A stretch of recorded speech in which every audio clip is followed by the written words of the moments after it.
Hi, and welcome to this very special Impetus interview. Today we are joined by Jessica Perdue, a digital sociologist who was previously based at the Science PO Center for European Studies and Comparative Politics in Paris, but is at the University of Dachau, working within the Institute of Sociology, and we are going to be talking about the project When Gig Workers Regain Control. Thank you for joining us today, Jessica. Thank you. So, first of all, maybe just a bit of an introduction. The gig economy has kind of grown massively within the last decade, perhaps behind the scenes without people really realizing what exactly the gig economy is. So, I'm just wondering if you could just give a brief introduction of how exactly this has been integrated into our lives and what the gig economy is, I suppose. Mm. Yeah, the power of the gig economy today is that it's been deploying new technologies, especially algorithms for automated system of management and control at the workplace that actually are penetrating in international markets. And this is disrupting the labor markets and the economy.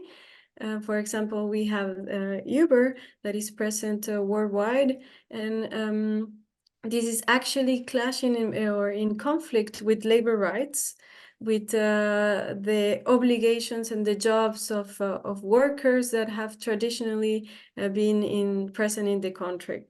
For example, Uber drivers are in conflict with taxi drivers under specific regulation and transportation laws. So it is really a problem today in two ways. First, because it's creating low revenues and precarious conditions for workers, and also challenges for regulation and crisis at the state level for the economy and the law perspective.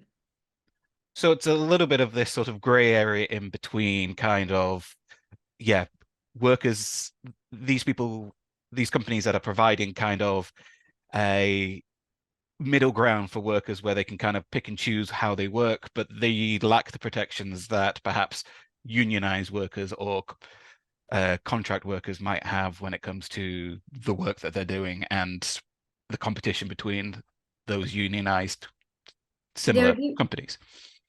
Yeah, there are different problems. First, in terms of employment relationships, where Uber and also other companies in the gig economy were defined at first as technologies companies and innovators of automated systems, of matching systems between the offer and demand.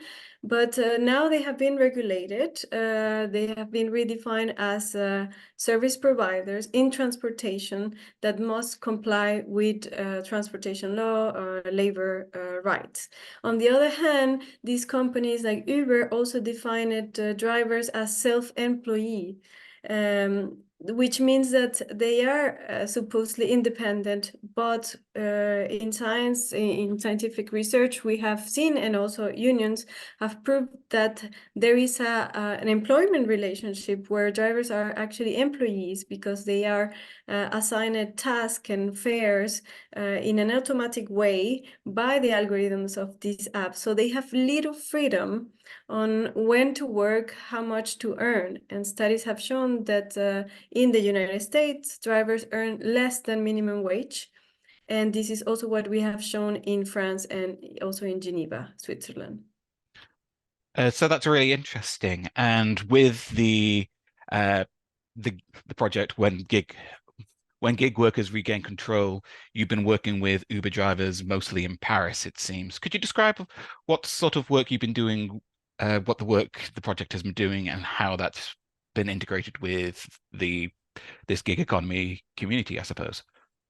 Actually, I have been working in citizen science research for many years now with the NGO Personal Data IO and the company STIAI, where we help drivers around the world to exercise their data access rights, meaning that a worker can recover their personal data and analyze it to understand how Uber works, any company works, and then calculate their income.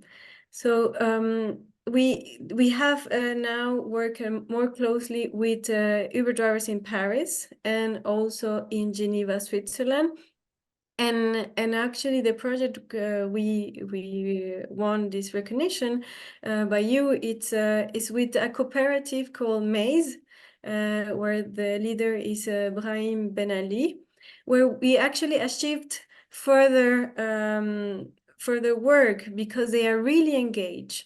Brahim has a tremendous network internationally and in France itself, where he has worked with the unions, with the drivers of different platforms to actually create an alternative. And that's why we want the recognition, because Cooperative Maze, it's now proposing to create a fair service for drivers, and a data collective is our ambition, to be able to reuse personal data for the common good, meaning that we want personal data to be collected in a fair way for the benefits of the drivers community. So we started exercising data access rights from Uber, and this helped us to understand how they were fixing fares over time for drivers, and to identify discriminations or the quantity of rights that they would get in a month or in a week. And seeing that this causes really little revenue, and actually a lot of time waiting for new rides. So actually, you see the problem and the contrast is that drivers are working a lot, remain available a lot of time for the company and these platforms, and they are actively driving, searching for clients, especially because the app is telling them, go here, go to this place where you have clients. They arrive and there's nothing. Mm-hmm. And in contrast, they are earning very little income. So we want to improve their conditions, their livelihoods, so they have fair revenues and they work in a more efficient way, so they can spend more time with their families, with their own community also. So it's interesting. It's kind of trying to give back power to these Uber drivers so they can kind of manage their time better and make more money in the process, I suppose. Yeah, exactly. We work closely with the cooperative maze, so drivers can give their experience in the field. They are the experts of driving, and how the algorithms of apps work in the field. And on the other hand, me as a researcher and Personal Data IO and Estia, we provide methods, knowledge from social sciences and computer and data science to analyze the data that is feeding these algorithms. This data is personal data. It's personal data that belongs to the workers, but they didn't have it before because they don't know their data rights. The algorithms are opaque. Uber, when provides information, sometimes it's not accurate or complete. So together, we were able to regain control of personal data and then analyze it. And now we are at the phase of reusing it for better purpose. I suppose it's similar with a lot of these, not just the gig economy, but a lot of the technology that we use full stop, like subscription services such as Netflix and that sort of thing. It's all this data is sort of locked away behind. It's their commodity. It's their kind. It's a resource that they have, I suppose. And but what benefit do they get from keeping it secret, I suppose? Like, why is there this now culture of these companies sequestering this information and not sharing it, perhaps? Yeah, and this is a more general problem for society. It does not affect only drivers. It affects also, for example, the clients of Uber. So potentially us all here, because we might be discriminated as well on the prices that we pay for the same distance according to our characteristics. The problem today it's that we don't know too much because the algorithms are opaque, and that is first because the companies define these algorithms as their innovation, so they are Mhm. protected by intellectual property. But this is changing because now the Court of Justice is asking for more transparency. EU directives want more transparency. And we are actually developing more and more methods to audit these algorithms, because we have seen that these algorithms have a direct relationship of labor between the companies and the drivers. So it's just making sure that, I don't know, this kind of like a GDPR shift where this personal data can then be, I don't know, accessed by the people who own it, I suppose, a little bit more readily. Yeah, actually, the GDPR, it's the main instrument that we are using for exercising data access, right? It gives this possibility, but in practice, we have seen that it's not really effective and a straightforward tool, because a company first, the process, it is not clear on how to access this data, and it varies from every company to company, Mhm. platform, and sometimes you enter into loops of where to click, where to ask, where to confirm, and this is the whole process. We have been working with drivers at the cooperative Maze to find effective methods. We have created tutorials to help the community with videos, written guides, technical reports to inform the drivers about this. Also, the problem with the GDPR is that it's giving too much trust on the companies and what they provide as information that is supposed to be accurate and reliable. And we have shown that actually Uber doesn't provide all the information that they collect. We have found errors and more or less complete data across drivers and across countries, which is very problematic. And then we have to actually engage in continuous discussions and claims with lawyers and Uber to be able to get the data. And this is very critical also for states, because we have seen in another case in Geneva where the state asked data to Uber, and then new skills, new tools, and a comparative source is required to be able to know if Uber is actually providing accurate data or not. Sure, yeah, that makes sense. Just going back ever so slightly, how do the Uber drivers, how are they worked with the project, and like how have you been collecting data from them? Are you accessing using the like getting data from the Uber app that they use, or is there a separate like Mhm. feed in from, I don't know, a separate app or a another kind of data collection process? Yes. So the way we worked to achieve this is creating, organizing citizen science participatory workshops, physical in places that are easy to access by the drivers. So we really go out labs to involve more in the spatial areas where the drivers are present. And this means we went to near airports, McDonald's, places with a lot of parking lots.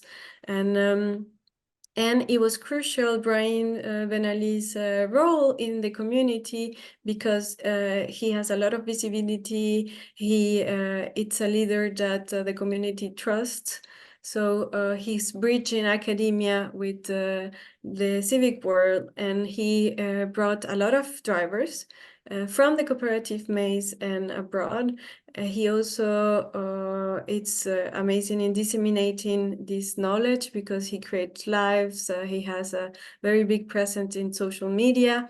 And he's also working at the International Union for Gig Work, and where he has a European visibility and influence, where he's also invited to the Brussels Parliament and to discuss working conditions.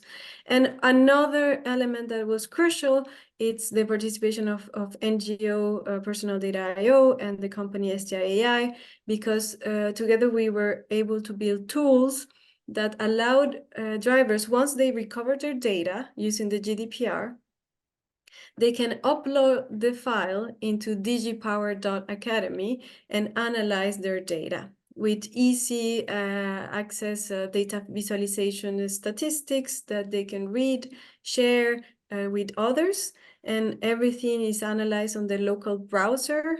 So we don't collect this data, they own it, and once they close the app, this data is deleted. So I suppose, I don't know, it comes from this shift of when Uber and the gig economy first became kind of a viable option, where a few, like, it used to be just people dipping in and out just to make a little bit of extra money, and that ease of not having all these extra kind of things to think about and hoops to jump through made sense maybe back in the day. But as the industry has evolved a little bit and people are more taking this on as full-time work, it's become more important for them to be able to manage their time and use this data effectively, I suppose. Like, do you think that is the case? And I don't know, were Uber drivers or similar kind of industry people very interested, or like were they ready to take part, or was it just something else for them to think about that wasn't like, was there any kind of like, what was the engagement like to get them involved with the project, I suppose? Mm-hmm. Yeah, actually, it's quite complex, and it depends on every country and city, and that's the challenge we are trying to tackle, because there is one main study in the United States showing that the gig economy actually contributes very little to employment and income in the United States. It shows that Uber drivers are mainly working part-time, and there is only a few group of drivers that work full-time. But actually, this is very different from country to country and from city to city. In Paris, we have seen drivers with many different profiles, those that work part-time, that are in transition from unemployment to employment status, looking for a job, or those that work full-time. And we have seen profiles of drivers that work more than full-time, double full-time. And this is the risk when the status of them has been like you're independent, you work whenever you want, as much as you want. And with gamification strategies, where Uber in the app says you can earn a lot today. If you go out by night, we offer you better rates and more clients. If you have 5 stars rating, we offer you the best rates. And so the drivers go out and work and spend a lot of time outside in the street, in the drive-in, actively to search for clients, and then come back home with little money. So this is unpaid waiting time, where they remain available for a long time. And well, this is what we are actually looking at, the differences across countries and in specific cities like Paris, where it's dense, the agglomeration, the distribution of clients, it's going to depend also on the geographic of the city. It's just really interesting to hear just sort of like the different kind of profiles of workers within just different countries and different regions as well. And this idea of having a choice comes from comes from slightly a place of privilege, I suppose, like saying that, oh, you can choose when you work or when you don't work. But if you are on the breadline, if you're struggling to make ends meet, that choice just means, oh, I can work all the time and not get enough money to not make the equivalent amount of money, but always feel like I need to work because the choice is there that I could be working, I suppose. Yeah, exactly. And one of the main problem comes from the way Uber has designed the app and what it shows as information to the drivers. They only have a weekly report on the app. This is data where they see how many trips they have done and how much they have earned. But this cannot be extracted from the app by drivers. And then they have a dashboard on a website that Mhm. Uber's drivers don't know about it. And there they have, for example, connection time, which is an important, valuable working time to be connected in the app and waiting for rides.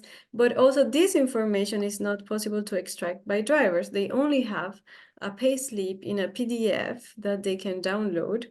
And they are at the same time supposed to comply with social obligations, tax, do their own declarations with very, very little information. Hmm. So the project helps on collecting personal data to actually have a full visibility, transparency on their income. And this is very important because then they can estimate how much they really work and how much they can really earn. The rentability or profitability of their work, it's very hard to estimate for them on a daily basis when you don't know how much trips you're going to get at what fare, because this is another important element. The algorithms of Uber are updating the fares in real time, Hmm. meaning that the same trip for the same distance can vary from 1 hour to another hour because there are more clients or more drivers available, and the dispatching is according to these fares.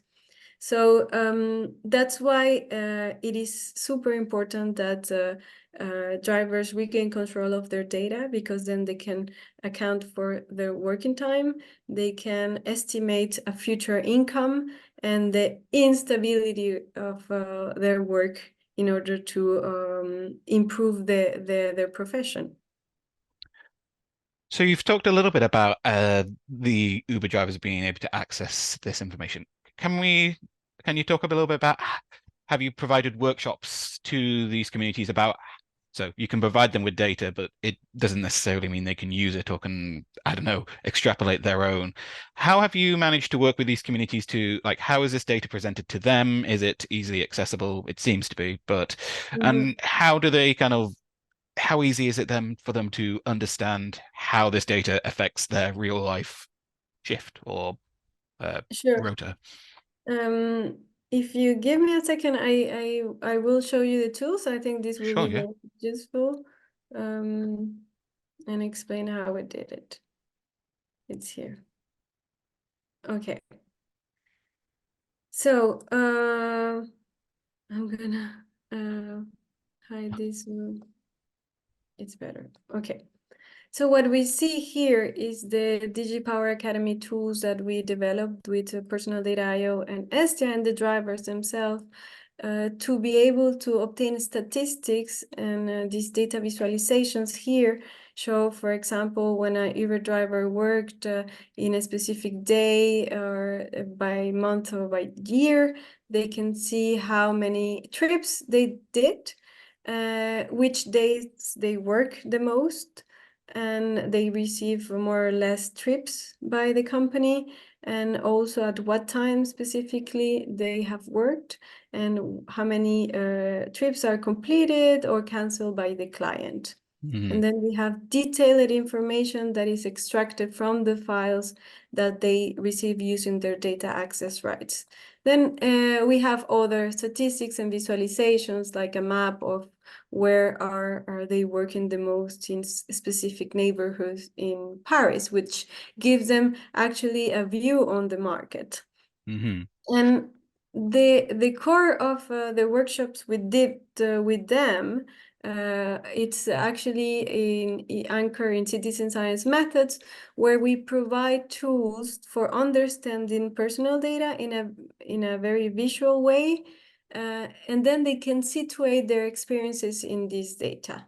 Meaning Hmm. that when we show this map and then the drivers see a red area, they can actually provide meaning about these red dots. They say, yeah, here is actually where I go out every day to wait for clients.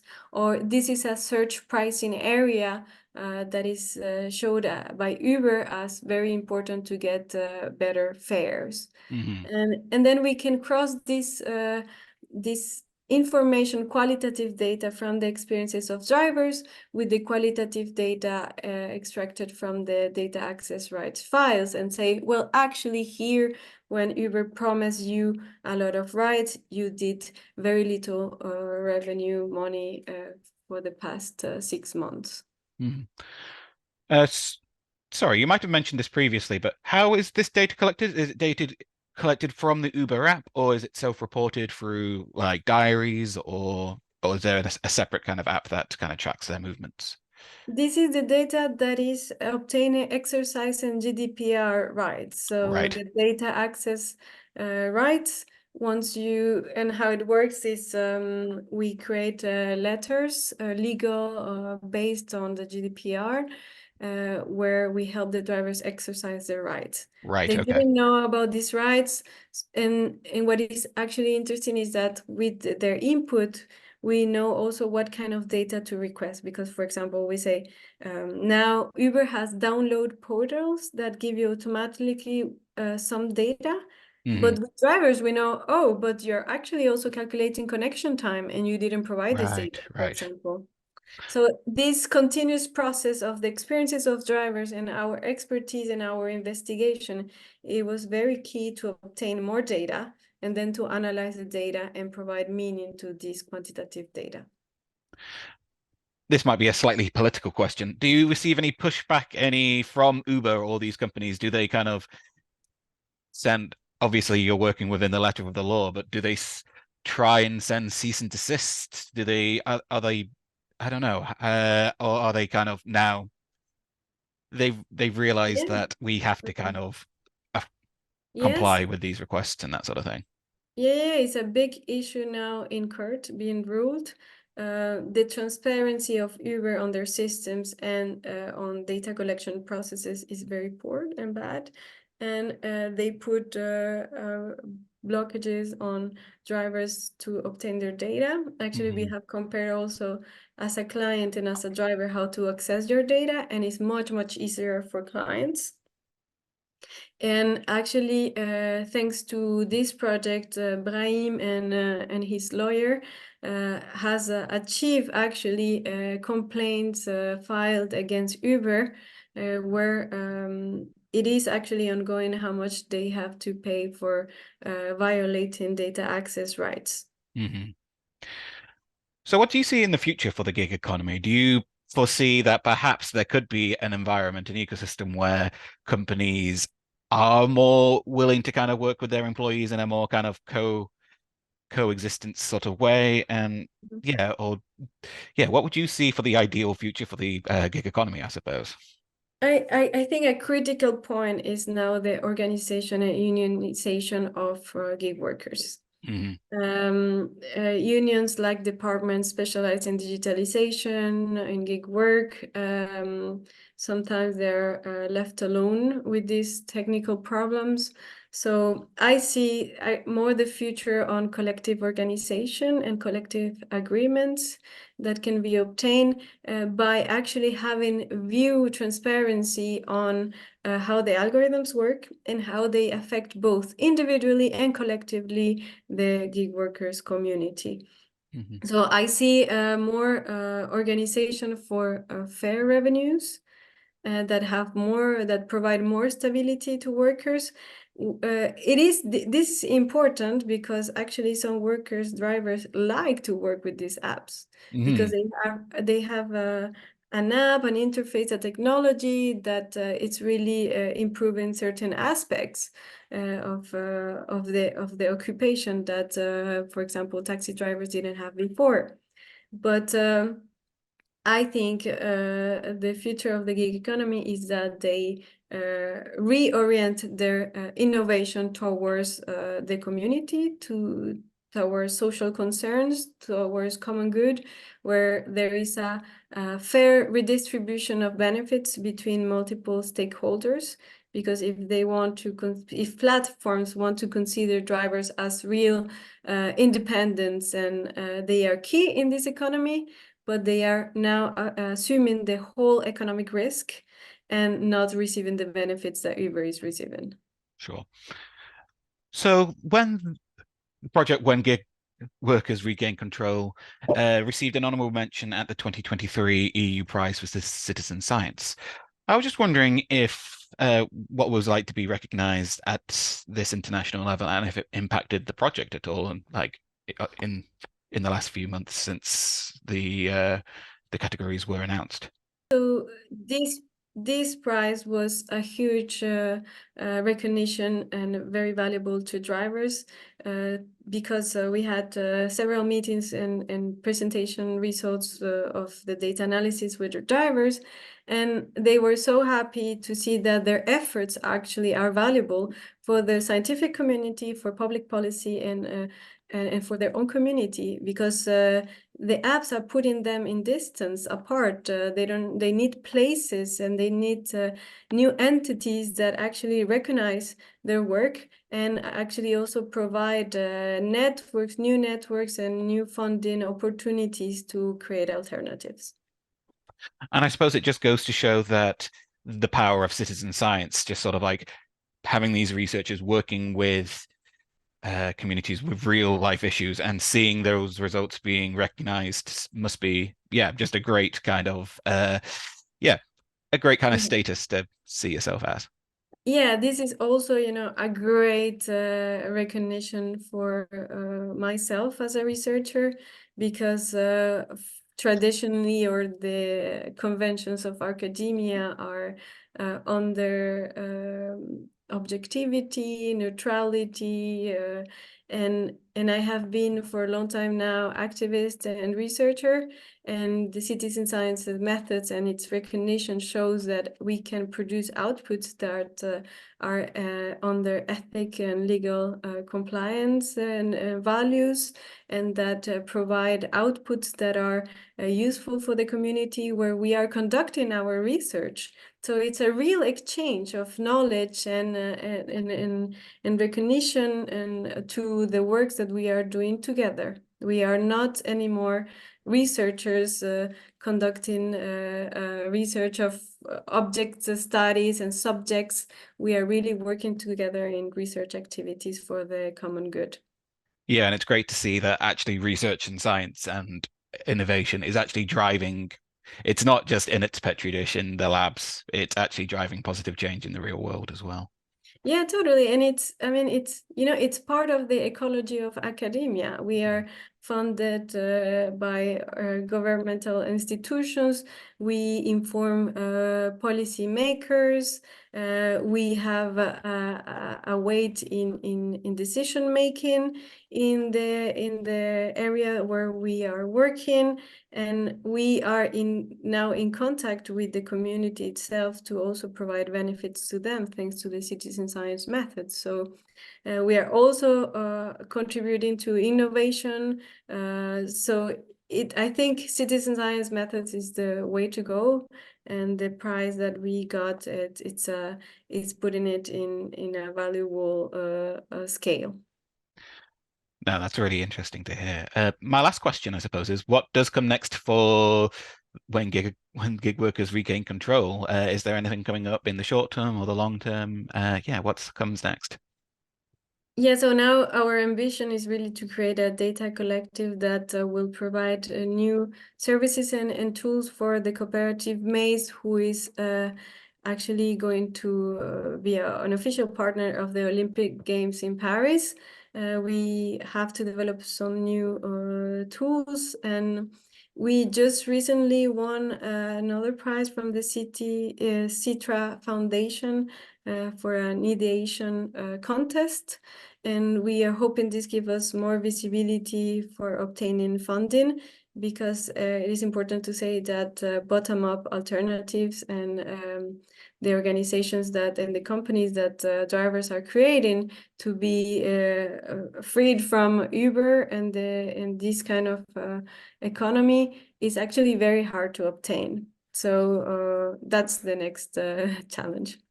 Well, that does sound like a very exciting time with the Olympics coming up and everything, so it's going to be very busy for everyone. But I just wanted to say thank you very much for joining me today. It's been a really interesting conversation. Thank you, Chris.